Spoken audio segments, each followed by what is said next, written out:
सुमित अब मुझे समझाने जा रहे हैं ये जो पूरा मामला हुआ है प्लेट ऑन, यहां पर हम दिखाना चाहेंगे अपने दर्शकों को। सुमित एक्सप्लेन करें एक एक चीज, ये क्या मामला है बताएं। देखिए, जिस तरफ मैं खड़ा हूं ये पीएलए का वो इलाका है जहां से पीएलए ने इन्फिल्ट्रेट करने की कोशिश कर रहा है और आप उस तरफ खड़े हैं जहां पर भारतीय सेना थी। दरअसल इन पूरे एरियाज के अंदर भारतीय सेना अब डोमिनेट करती है, यानी जहां पर आप खड़े हैं निशांत, भारतीय सेना वहां से पूरा डोमिनेशन करती है और चीनी सेना की कोशिश यही है कि उन डोमिनेटिंग पोजीशंस पर आकर कैप्चरिंग कर लेना ताकि दोबारा से 29 की जो सिचुएशन भारत ने तैयार की उसको रिवर्स कर सके। मेरे पास जो इंफॉर्मेशन है जो आपने अभी दी है वो थोड़ी देर पहले कि वो फिर लाठी डंडे कीले उन सब के साथ आए थे। बिल्कुल, और फायरिंग मैं आपको फिर कह रहा हूं कि प्रोवोकेशन फायरिंग इसलिए की जा रही है ताकि अगर भारतीय सेना कुछ करे तो फिर उसका मुद्दा उठाकर लगातार ये जो बैठकें होने वाली है उसमें चीन हमारे खिलाफ हमें दबाने की कोशिश करे। Let's take it one by one, Sumit. Number 1 I'll take, number 2 you take। कैसे लेते? दक्षिण पैंगोंग इलाके में चीन की घुसपैठ की कोशिश, बड़ी खबर। राइट सुमित। बिल्कुल, चीनी सैनिकों ने भारतीय चौकी पर चलाई गोली निशान। और दक्षिण पैंगोंग में मुखपारी इलाके के पास की घटना है। मुखपारी इलाके की अगर बात की जाए तो कैसे डिफाइन करेंगे? मुखपारी इलाका जो है ये खासतौर पे जो आपका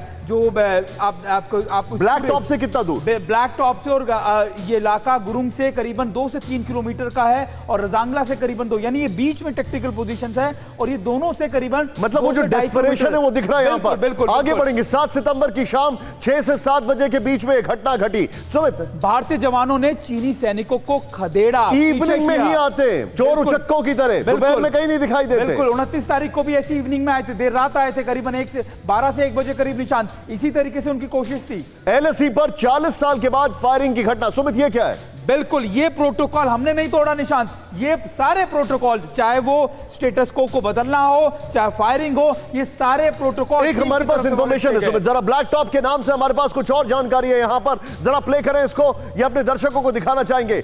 चीन के झूठ पर ये एक बहुत बड़ी चीज है। सुमित, ये जरा इसको एक्सप्लेन करें। ये जो है जो आप मुझे बता रहे थे, आप फिंगर 4 पे हैं और मैं फिंगर 8 पे, और ये पेट्रोलिंग पॉइंट था नॉर्थन पैंगोंग। आज मुझे कई लोग सोशल मीडिया पे बोल रहे थे और मैं उनको जवाब देना चाहता हूं, इसीलिए मैंने उनसे कहा भी था कि आप थोड़ा पढ़ लें भगवान के लिए। लोग बोल रहे थे जहां पर सुमित खड़े हैं और जहां पर मैं खड़ा हूं ये पेट्रोलिंग एरिया है, ये किसी के बॉर्डर में नहीं आता है, ना ये चीन का हिस्सा है ना ये भारत का हिस्सा है। एलएसी अनडिफाइंड है, अनलाइक एलओसी। बिल्कुल निशांत, ये परसेप्शन लाइन पर हम काम कर रहे थे, परसेप्शन लाइन पर, और ये ग्रे एरिया था जहां पर दोनों का ये म्यूचुअल अंडरस्टैंडिंग थी कि दोनों आएंगे जाएंगे। लेकिन यहां से उठकर यहां पर, वहां से उठकर चीन यहां तक आ गया। इसके बाद हमने ये भी कब्जा किया और आगे यहां पर अगर आए सुमित, ये ब्लैक टॉप पर कब्जा किया और ये जो आगे हेलमेट टॉप है सुमित, इसके बारे में क्या है? निशांत, इसको मानिए कि अभी हम खड़े थे नॉर्थ पैंगोंगसो के ऊपर और अब हम उस लेक को उस पार कर अब हम ये साउथ पैंगोंगसो में आ गए। साउथ पैंगोंगसो यानी चुशूल की तरफ का इलाका, और ये हेलमेट टॉप, गुरुंग हिल और ये ब्लैक टॉप, मगर हिल, ये मुखपारी, ये सारे वो इलाके हैं निशांत जहां पर भारतीय सेना डोमिनेट कर रही है। मैं चाहूंगा इस वॉल को आप चेंज ना करें। इसी के साथ 2% पे हमारे साथ जो एक खास मेहमान है उनको ले लें, मुझे और सुमित के साथ। मेरे साथ कर्नल एस डिन्नी है, क्योंकि आप फॉर्मर सीओ रह चुके हैं लद्दाख के। Sir, nobody can be better than you to explain it to us, sir। आप मुझे एक बात बताइए, ये चीन जो बार बार ये हमला करने की कोशिश कर रहा है, चोरी छुपे हरकतें कर रहा है, लाठी डंडे के साथ आ रहा है, कभी रात के अंधेरे में आ रहा है, क्या इनकी सोच है? ये क्या करना चाह रहे हैं? ये क्या दिखाना चाह रहे हैं? देखिए निशांत जी, सबसे पहले चीन ने इनिशिएट किया मई 5 से लेकर एक्टिविटीज अपने आप को यहाँ पर स्थापित करने के लिए कि एक जो सुपर पावर है वो है, लेकिन वो हुआ नहीं। अब वो चाहते थे किसी तरह से एक एग्जिट हो जाए, एक इज्जत को बचाते हुए किसी तरह से अपनी एक एग्जिट स्ट्रैटेजी बनाए। लेकिन गलवान के बाद और जो 29 और 30 अगस्त जो हमने किया, उसके बाद उनकी जो एग्जिट स्ट्रैटेजी है वो बिल्कुल ही अभी इस तरह से हो रहा है कि अब इज्जत के साथ नहीं जा पा रहे हैं जी। वो जो डेस्परेशन है, वो डेस्परेशन ग्राउंड पे मैनिफेस्ट हो रहा है, जैसे कल रात को। लेकिन सर मुझे एक बात बताइए, क्या आपको ऐसा लग रहा है, जो कि मेरा शक है और आप मुझे इसको ज्यादा बेहतर बता पाएंगे, फ्रेम को चेंज ना करिएगा, क्या आपको ऐसा नहीं लग रहा है जैसे पाकिस्तान कब भी कोई इंपॉर्टेंट मीट होती है तो सीजफायर वायलेशन करता है, अब चीन जैसे ही वहां पर विदेश मंत्री जा रहे हैं तो वो चाहता है कि कोई टॉप पर पहुंच जाए जिससे वो हमें बार्गेन आउट करे? बिल्कुल, इसमें जब हम इस जो सिचुएशन को और जो आने वाले मीटिंग को दोनों को देखें तो ये संभावना हम रूल आउट नहीं कर सकते हैं। वो चाहते हैं अभी चाइना किसी भी तरह से, अभी जो डिफेंस मिनिस्टर के साथ में भी जो मीटिंग हुआ था उन्होंने मांग की थी।